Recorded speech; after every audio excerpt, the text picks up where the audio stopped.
ఈ 2వ సంవత్సరంలోకి అడుగుపెట్టే సందర్భంగా తండాలలో, గూడాలలో, మారుమూల పల్లెల్లో, పట్టణ ప్రాంతంలోని బస్తీలలో ఉండే పేదవాళ్లకు ఆత్మగౌరవంతో బ్రతకడం అనేది ఒక కళ. ఈ కళను ఈనాడు కాదు, ఆనాడే శ్రీమతి ఇందిరమ్మ గుర్తించారు.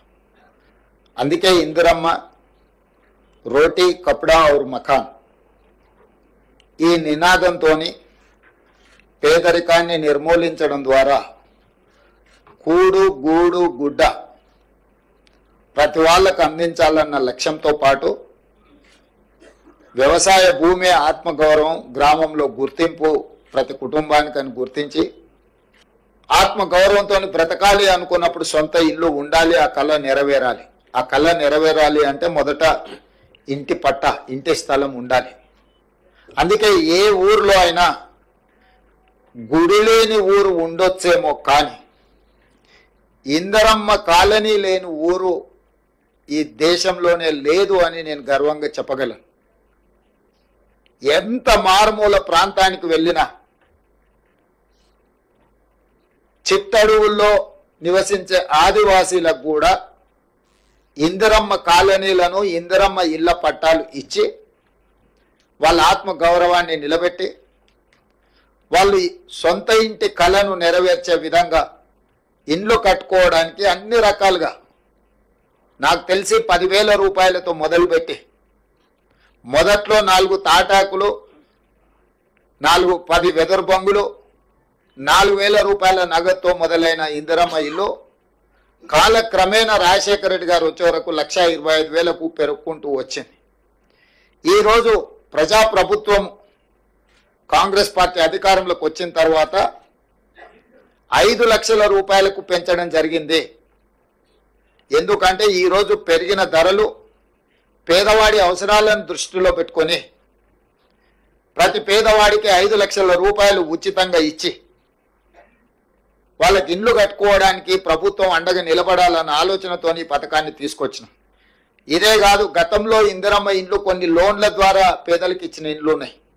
ఆ ఇళ్లకు కూడా వాళ్ళ లోన్లు ప్రభుత్వమే తీర్చి ఈరోజు 7,000 కుటుంబాలకు ఆ లోన్ల నుంచి కూడా విముక్తి కలిగే నిర్ణయం తీసుకున్నాం. వాళ్ళ సొంత ఇంటి కళ ఈరోజు వాళ్ళకు రుణ విముక్తి చేయడం ద్వారా ప్రభుత్వం ముందుకు సాగుతున్నది. అందుకే ఈరోజు గృహ నిర్మాణ శాఖ మంత్రివర్యులు పొంగులేటి శ్రీనివాసరెడ్డి గారు ప్రజాపాలనలో గ్రామ సభల ద్వారా సేకరించిన అప్లికేషన్లను విశ్లేషించడమే కాకుండా అర్హులైన అందరి వివరాలను కేంద్ర ప్రభుత్వానికి అందించి కేంద్ర ప్రభుత్వం నుంచి రావాల్సిన నిధులను రాబట్టుకునే కార్యక్రమాన్ని చేపట్టడమే కాకుండా ఈ కార్యక్రమం లక్ష్యం ఎంత గొప్పదైనా అమలులో లోపాలు ఉంటే పూర్తిగా ప్రభుత్వ విశ్వసనీయత దెబ్బతింటుంది, పేదవాళ్ళకు అన్యాయం జరుగుతుందన్న ఆలోచనతోటి ఒక గొప్ప లక్ష్యంతో ప్రజాపాలనలో వచ్చిన అప్లికేషన్లు పరిశీలించడమే కాకుండా సాంకేతిక నైపుణ్యాన్ని, ఆర్టిఫిషియల్ ఇంటెలిజెన్స్ను జోడించి ఏ ఒక్క ఇల్లు కూడా అనర్హులకు అందకూడదు, అర్హులైన వాళ్ళకే ఇల్లు చెందాలి అన్న ఆలోచనతో నూతనంగా ఒక యాప్ తీసుకొచ్చి ఆర్టిఫిషియల్ ఇంటెలిజెన్స్ ద్వారా ప్రతి స్థాయిలో, పునాది స్థాయిలో, గోడల స్థాయిలో, స్లాబ్ స్థాయిలో, ఇల్లు పూర్తి చేసుకునే స్థాయిలో ప్రతి స్థాయిలో సాంకేతిక నైపుణ్యంతో ఈ ఇళ్ల నిర్మాణ కార్యక్రమాన్ని చేపట్టడమే కాకుండా గతంలో చంద్రశేఖరరావు గారు గత ప్రభుత్వం రద్దు చేసిన హౌసింగ్ శాఖను పునరుద్ధరించడమే కాకుండా పూర్తి స్థాయిలో సిబ్బందిని నియమించి క్షేత్రస్థాయిలో పరిశీలన చేసుకుంటూ పర్యవేక్షణలో ఈ కార్యక్రమాన్ని ముందుకు తీసుకెళ్లాలని చెప్పి ఈరోజు ప్రభుత్వం నిర్ణయం తీసుకొని యాప్ని ఈరోజు రిలీజ్ చేయడమే కాకుండా విధి విధానాలను కూడా సరళీకృతం చేసి, ఎందుకంటే ఎక్కడైనా ఎవరైనా ఆర్థిక ఏదైనా అప్పు సప్పు చేసి కుటుంబంలో 2 3 ఉంటే ఇంకా కొంచెం మంచిగా కట్టుకోవాలనుకున్నప్పుడు వాళ్ళకు వెసులుబాటు, ఇంటి స్థలం ఒకవేళ ఉంటే ప్రభుత్వం ఇచ్చే సంక్షేమ పథకంతో పాటు వాళ్ళు అదనంగా ఒక గది నిర్మించుకున్నా కూడా ఎలాంటి అభ్యంతరాలు పెట్టొద్దు, తద్వారా వాళ్ళు ఇంకా ఉన్నతంగా బ్రతకడానికి అవకాశం ఉంటుందని చెప్పి పేదలకు వెసులుబాటు కల్పించాలన్న ఆలోచన సూచన మా మంత్రి గారు చేయడంతో ఉప ముఖ్యమంత్రి గారు నేను కూడా ఇది మంచి సూచన అని చెప్పి వాటిని ఆమోదించడం జరిగింది. లేకపోతే ఈ నిబంధనలు పెడితే కింది స్థాయిలో తప్పిదం జరగడానికి కూడా కొంత అవకాశం ఉంటుంది. సో తప్పిదాలు జరగకుండా ఉండడానికి పేదలకు ఏది మేలు జరుగుతుందో, పేదలకు న్యాయం చేయడానికి అవసరమైన అన్ని నిర్ణయాలు పారదర్శకంగా తీసుకోవాలనేది మా ప్రభుత్వం యొక్క ఆలోచన. ఆ ఆలోచనలో భాగంగా మొదటి సంవత్సరము ప్రతి నియోజకవర్గానికి 3,500 ఇండ్ల కేటాయింపులో భాగంగా 4,50,000 ఇండ్లకు 5 లక్షల రూపాయలతోని పరిపాలన అనుమతి ఇవ్వడం జరిగింది. ఈరోజు ఈ యాప్ను ప్రవేశపెట్టడం ద్వారా లబ్ధిదారుల ఎంపిక ప్రక్రియ పారదర్శకంగా సరళీకృతంగా జరగడానికి అవకాశం కలిగింది. అందుకే ఈరోజు తెలంగాణ పేదలందరికీ ఇది ఒక పండుగ. ఇందిరమ్మ రాజ్యంలో నిజంగా పేదలు ఇంటి ముందు వెలుగులతో పండుగ చేసుకునే సందర్భము. పెద్దలు అందుకే అన్నారు, ఇల్లు కట్టి చూడు పెళ్లి చేసి చూడు అని. ఇల్లు కట్టించే బాధ్యత మేం తీసుకుంటాము. ఇంట్లో యుక్త వయస్కు పెళ్లికి వచ్చిన వాళ్ళ బాధ్యతలు పెళ్లి చేసి ఆ కుటుంబ సభ్యులు తీసుకోవచ్చు. ఎందుకంటే ఈ ఇల్లు కట్టుకొని ఆత్మగౌరవంతో వారి ఇంటి ముందే వాళ్ళ పండుగ కార్యక్రమాలను చేపట్టుకోవడానికి ఇది అవకాశం ఇస్తుంది. అదేవిధంగా ఈరోజు మీరు అనుకోవచ్చు, లబ్ధిదారులు చాలా మంది ఉన్నారు, ఏ రకంగా ఎంపిక చేస్తారని. అత్యంత నిరుపేదలు మొదటి ప్రాధాన్యత. అత్యంత నిరుపేదల్లో దళితులు, గిరిజనులు, ఆదివాసీలు, వ్యవసాయ కూలీలు, పారిశుద్ధ్య కార్మికులు, దివ్యాంగులు, ట్రాన్స్జెండర్లు, నిరుపేదలే చాలా మంది ఉన్నప్పుడు ఇందులో ప్రాధాన్యత దళితులు, గిరిజనులు, ఆదివాసీలు, వ్యవసాయ కూలీలు, పారిశుద్ధ్య కార్మికులు, దివ్యాంగులు, ట్రాన్స్జెండర్, వీళ్ళకి మొదటి ప్రాధాన్యత ఇవ్వడం జరుగుతుంది వరుస క్రమంలో. ఎందుకంటే ఒక ప్రాధాన్యత అంటూ లేకపోతే రాజకీయ పైరవీలకు ఒత్తిడికి అవకాశం ఉంటుంది. ఈ ప్రాధాన్యత క్రమంలో వీళ్ళకి కేటాయించడం జరుగుతుంది. ఇదే కాకుండా ఐటీడీఏ ప్రాంతాలు, ఆదివాసీలు నివసించే ప్రాంతంలో ఆనాడు ఎప్పుడో ఇందిరమ్మ సమయంలో లేదా ఎన్టీఆర్ సమయంలో లేదా రాజశేఖర రెడ్డి గారి సమయంలో ఇచ్చిన కొద్దిపాటి ఇల్లే ఆదివాసీలకు వచ్చినాయి. నేను ఆదిలాబాద్ ప్రాంతంలో గూడాలకు నేను వెళ్ళొచ్చిన. ఆదివాసీ గూడాల్లో నేను స్వయంగా పరిశీలించిన.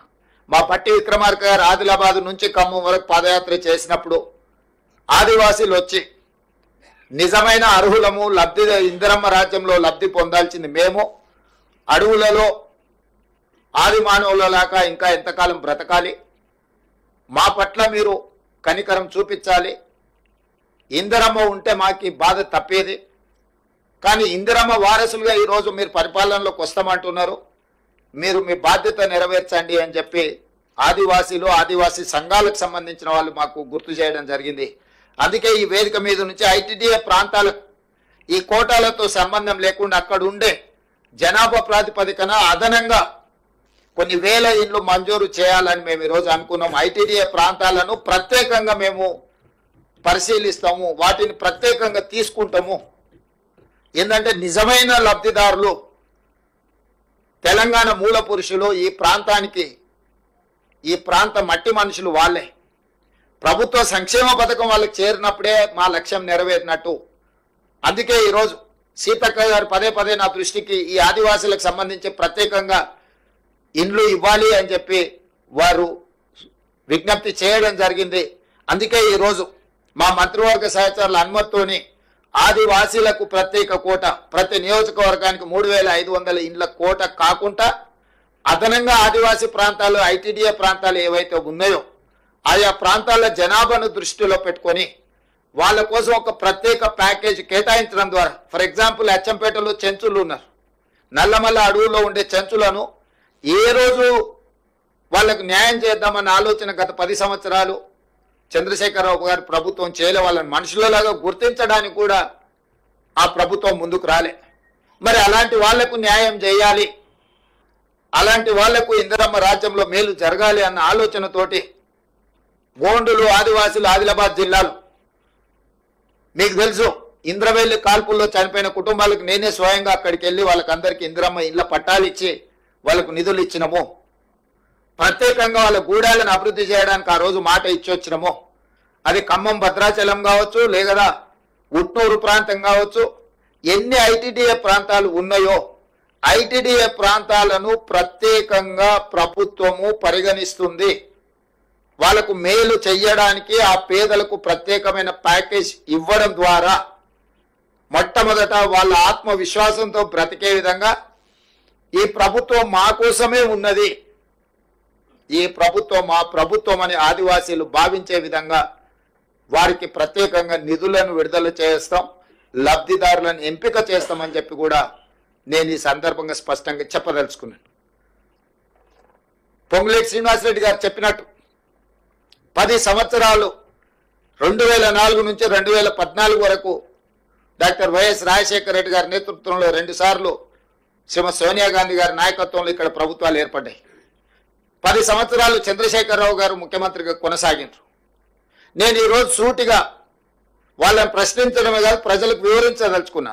2004 నుంచి 2014 వరకు కాంగ్రెస్ పార్టీ అధికారంలో ఉన్నప్పుడు పేదలకు 25,04,000 ఇందిరమ్మ ఇండ్ల పంపకాలు తెలంగాణ రాష్ట్రంలో ఇవ్వడం జరిగింది.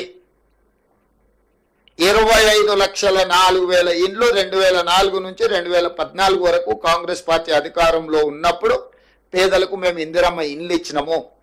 ప్రత్యేక తెలంగాణ రాష్ట్రం ఏర్పడ్డదే పేదవాళ్ల కోసం, పేదవాళ్ల బలిదానాలతో, పేదవాళ్ల త్యాగాలతో, పేదవాళ్ల పోరాటాలతో. పేదవాళ్లే అన్ని కష్టాలను ఎదుర్కొని తెలంగాణ రాష్ట్రం తెచ్చుకుంటే ఆ పేదవాళ్లకు చంద్రశేఖరరావు గారు ఇస్తాన్న డబుల్ బెడ్రూమ్ ఇండ్లు 1,52,000 అని ఇప్పుడే మా మంత్రి గారు చెప్పారు. అందులో 60-65 పూర్తి చేసి మిగతా అర్ధాంతరంగా ఆగిపోయినాయి. ఇప్పుడు వాటిని పూర్తి చేసే బాధ్యత మేము తీసుకున్నాం. నిన్నగాక మొన్ననే వాటిని పూర్తి చేయడానికి దాదాపుగా 195 కోట్ల నిధులను వారు అసంపూర్తిగా వదిలేసిపోయిన డబుల్ బెడ్రూమ్ ఇళ్లను పూర్తి చేయడానికి కూడా 195 కోట్ల రూపాయలను మా ప్రభుత్వం విడుదల చేసింది.